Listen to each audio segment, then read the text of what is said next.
That evening, Sarah made her way up the stairs to the attic, checking carefully for any suspiciously furry lump that might attempt to block her path. Sodding Tybalt.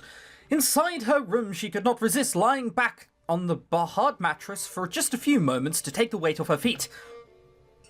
I mustn't fall asleep not yet. If I fall asleep now, I will forget. My head feels so heavy, my arms are trembling from too much work. I daren't carry a candle like this. It would shake right out of my grasp. You just sound like you need sleep. I must not sleep yet. Wearily, she struggled back to her feet and stumbled over to the wall that divided her half of the attic from Becky's. She knocked a careful pattern of 4 knocks, a message to her fellow prisoner. Come to me through the secret passage. I have something to communicate. 5 quick knocks answered her. She is coming. There has to be quicker ways to do this. Almost immediately, the door of the attic opened and Becky appeared. Is everything all right, miss? Oh, of course. I'm sorry. I didn't want me to worry you. I only wanted to talk. Suddenly smiling and looking far better than we did a minute ago. Actually, I wanted to ask you about something. Is it true that Miss Minchin pays you wages? Yes, miss. Well, when she wants to. Most of the time she don't. I never knew you had any money. Ain't no but about ½ a week, miss. And that only if it's paid. Seems every other week Mrs. finds some reason I don't deserve it. 6pence? To Miss Minchin, that coin is nothing at all. And she just takes it away just to taunt Becky, just to show authority. Look, us English, we aren't all this cruel, okay? Like, I promise. Actually, I might be lying. But she does pay you sometimes, right? What do you do with it? Oh, well, used to be I save up my wages, take to my mum at the workhouse. She was still there, you see, and I thought it might help. Only after I brung it to her, when I gone back, I can't find her no more. She ain't there. Maybe she found a job. Could be, miss, or could be she took a ride out of the city looking for some other life. Now that she knew I had a place and didn't need her. But, well, she were always fond of gin. So basically you spent it on someone else's alcohol addiction. Right. Great. Sarah shook her head. Every time I think I understand the world and people in it, I realise just again how little I really know. It's all accidents and tragedies all over. Yes, it's difficult being poor, isn't it? Good things happened to me by accident when I was born, and then sad things came later. But all those things, all those same sad things happened to you too, without even the good ones first. Becky lost her father and her mother both. She had to live in a workhouse. She never had teachers who were kind to her. It isn't right. Why can't she be happy? Why can't everyone be happy? Welcome to the real world, Sarah. Becky did not seem to notice Sarah's outrage. Some good things did happen to me, miss. I never had a friend like you before. Please. And I've liked having you tell me things, even though I'm not clever enough to remember Henry from the other. I still can't do the northern thing, okay? I'm not northern enough to go t'other convincingly. You're just not used to it. It's not your fault England had a lot of kings named Henry. If you say so, miss. We must have another lesson, but not tonight. I'm already too tired. Still, the thought would not leave her. If you don't take your wages to the workhouse anymore, what do you do with them? Do you buy yourself food or save for new shoes? It was a pleasant enough thought to imagine poor downtrodden Becky sneaking away to buy a ticket for the music hall and an evening's light entertainment. But when would she find the time? I think when you're this poor, entertainment is like... Okay, entertainment of one time is probably far too fleeting to actually spend a good amount of money on it. Imagine how much that would cost. Oh, no, I don't. If I bought a pie in Etsy, then the next day I'd have no pie and no coin. Maybe I could buy shoes or a blanket someday if I saved enough, but I don't know what I need the most. And if I spent all my coin, then I wouldn't have it if I needed something else more. And what if something bad happened, miss? What if you got sick and needed a doctor? Miss Minchin wouldn't pay. You ought to be worrying more about yourself than me, but I suppose it's very wise of you to save your money. I don't know, to me this sounds like that RPG thing, you know. Oh no, I won't use this potion here, I might need it later on. You're not going to use it, just use it now. Becky shook her head. I know what I'm worth, miss. And I know when I'm not good enough. I can't make decisions, I can't. That's why I can't spend nothing. I don't know what's right to do and don't want to be wrong. Suddenly she clasped at Sarah's hand. You're the clever one, miss. You'll know what to do. You'll let me decide when the time's right, won't you? I'll try. Becky let out a sigh of relief. I'll bring you my tin to be safe. Truth be told, I'll sleep better with you having it. Can't wait for that to be fucking stolen. Sarah's eyes sparkled. It'll be like our buried treasure. And so Becky's battered little tin with its sparse sprinkling of small change was fetched and remarked upon as if it were a coffer of rubies, then buried under Sarah's bed. It's gonna go missing. And Emily shall keep watch.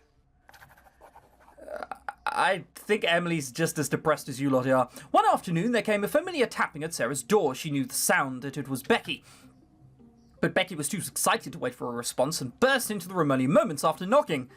Moments or seconds, because one of those is... I mean, we're taking the piss if 3 minutes are passed, and she's just sitting there going, can I get in? And we're just sitting there like, reading a book. Sorry, I'll be with her soon, you know? Can we see it from your window? See what? Is it found in horses and men with furniture? Do you mean the house next door? Together they scrambled up onto Sarah's thin mattress and craned their heads to see the road outside. Sarah could make out men in shirt sleeves carrying heavy packages or furniture, though she could not see the entrance that they walked through. Still, there was only one house she knew to be vacant so close. It's taken! It really is taken! Oh, I do hope a nice head will look out of the attic window. You know your life's sad when that's what you're looking forward to. Wish we could go down and see up, but Cook would have our backs for idling. Oh, Becky, look, look! Glimpsed for a moment were items that made Sarah's heart give a quick beat of recognition. There was a beautiful table of elaborately wrought teak wood, and some chairs and a screen covered with rich oriental embroidery. They look so much like the things I used to see when I lived in India with my papa. It's not Oriental, that's Occidental, isn't it? Western Asia? I'm pretty sure that's Occidental Asia. I thought there was Occidental and Oriental. Oriental being like China, Korea, Japan and so on, and Occidental being, well, India, Pakistan and Bangladesh and Sri Lanka. Oh, well, whatever. Do you remember my carved teakwood desk, Becky? Miss Minchin took it away to be sold.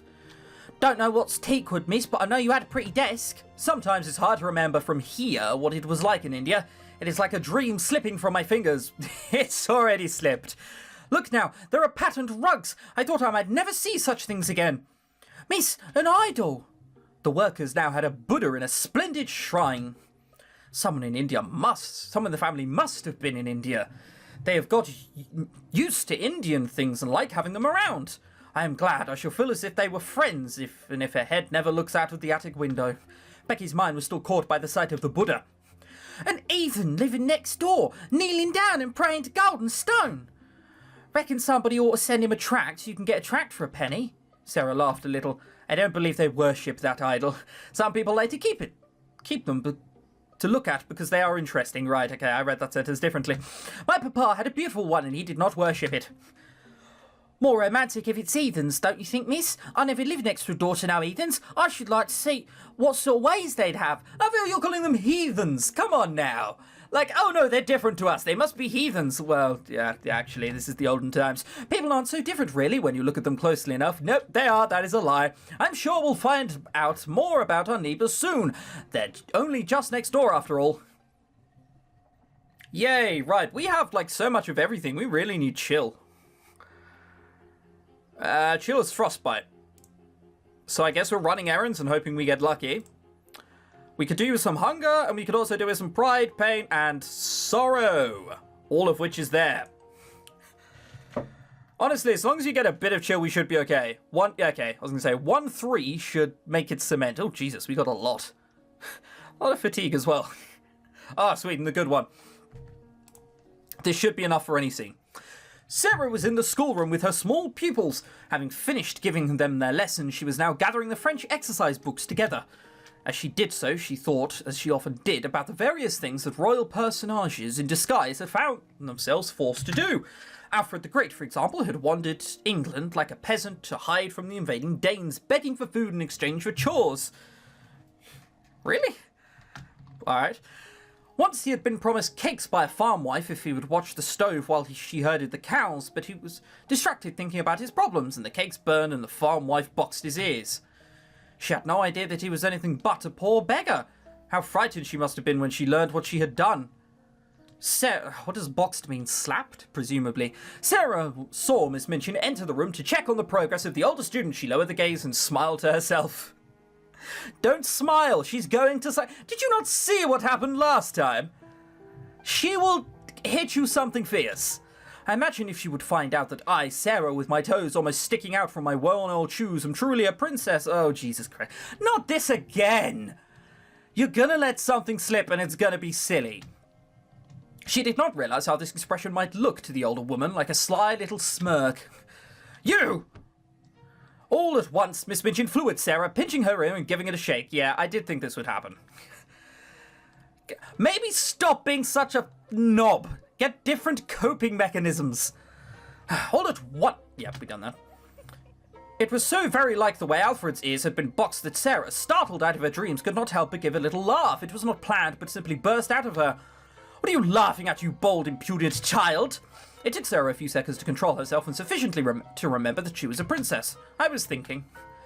Beg my pardon at once. Sarah hesitated a second before she replied.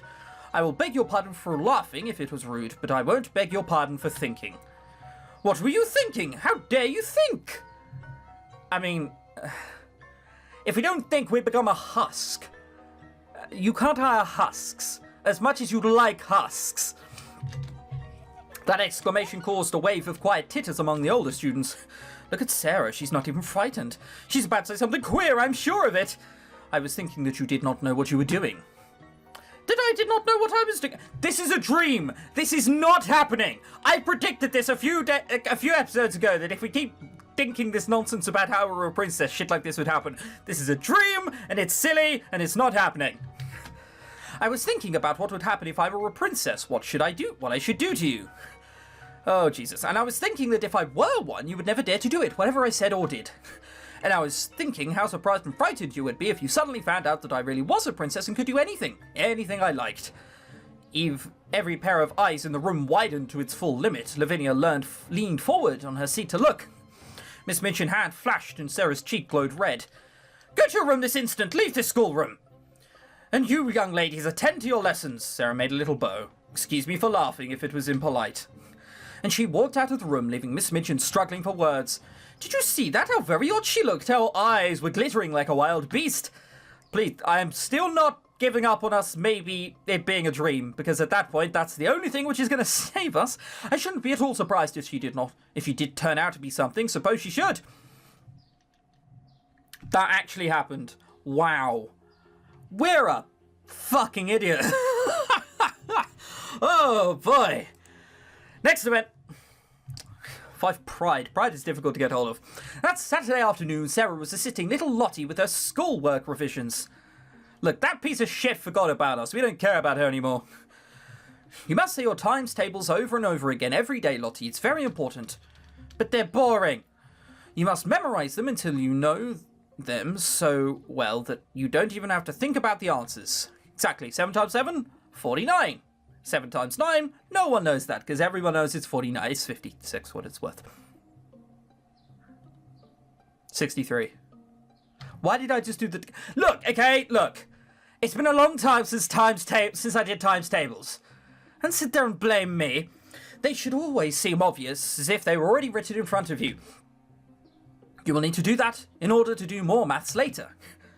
I don't want to do more maths, Sarah. Oh, fuck off. You're not allowed to call me Mama.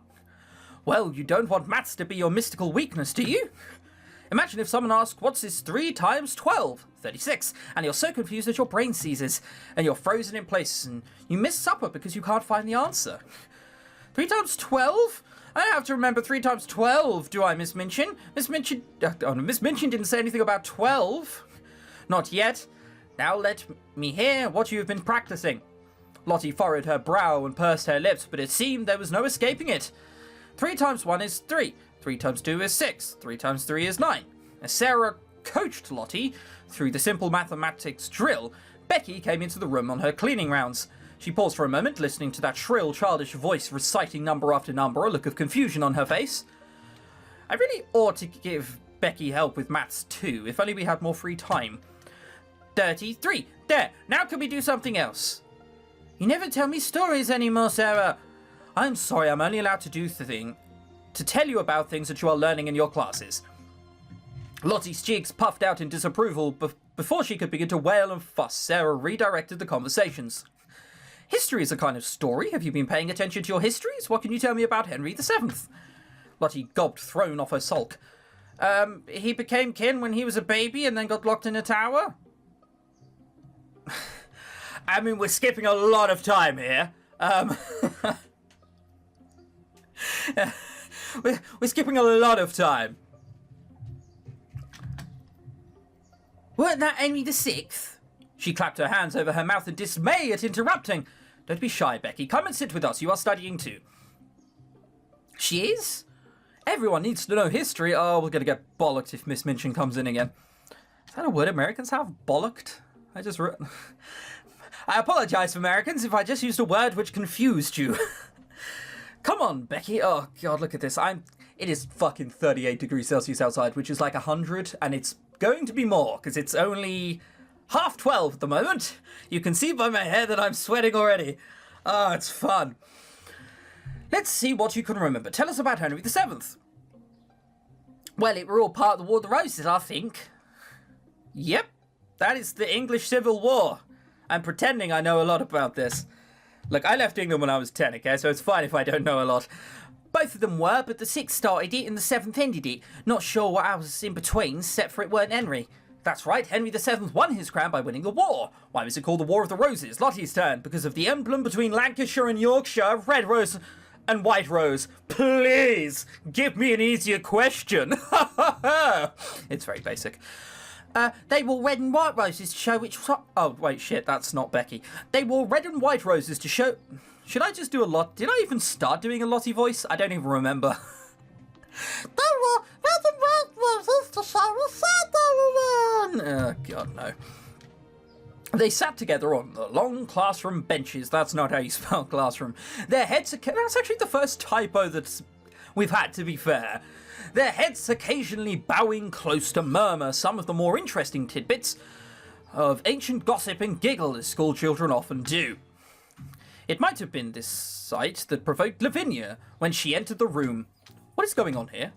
Oh, you filthy things hovering over your young lady like Lottie. You'll give her diseases. It's not how diseases work. Ew! Hush, there is nothing wrong. Why are you sitting down? Are you shirking? Miss Minchin wouldn't like to hear that. I'm sorry, miss. Don't move. She stood up, folded her arms, and glared at Lavinia in her best impression of a stern teacher. Yeah, she knows your status, unfortunately. This isn't going to work, and if it does, well, Lavinia's stupider than I thought. We're having weekend classes. Helping students with their schoolwork is one of my responsibilities, Miss Herbert. Miss Minchin wouldn't like to hear that you were interfering. Oh, if you're helping students, then what is that creature doing here? Becky is just as much a student as any of the rest of us.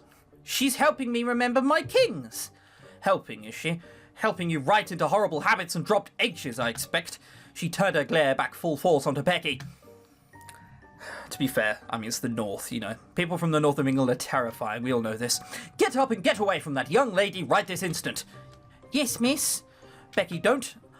I have to go, miss, I'm sorry. She hurried out of the room, not looking back. That's better, at least the air in here won't smell quite so much.